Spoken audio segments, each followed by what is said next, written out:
My son Michael's really getting into fitness and he wants to build an outdoor gym, a place for pull-ups and dips, sit-ups, and maybe even some other things.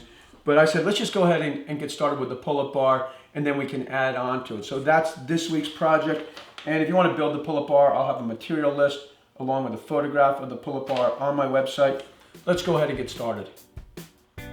We decided to build the pull-up bar before we put the posts in the ground. So the first thing I did was attach brackets to the galvanized bar.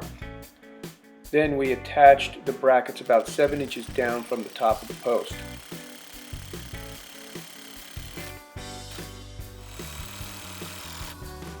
I used 2x4s as temporary bracing to keep the post parallel. With the pull-up bar put together, we moved it off of the work table and Walter came out to help us put it in position. I used spray paint to mark out where we wanted to dig the holes. The next step was to move the pull-up bar out of the way and make a little room to work. It's a good idea to put a tarp on the grass and then put your soil on the tarp, and that makes cleaning up a little bit easier.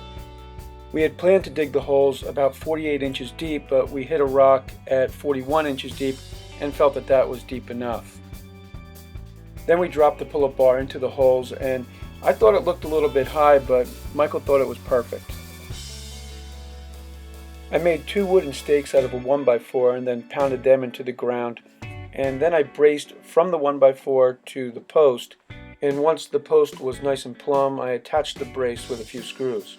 I also added a brace on a diagonal to keep everything nice and square and level while we poured the concrete.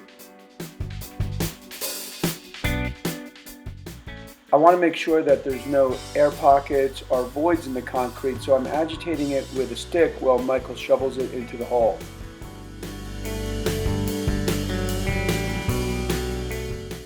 We let the concrete dry overnight and then removed the bracing and backfilled the holes, and the next step was to just test it out.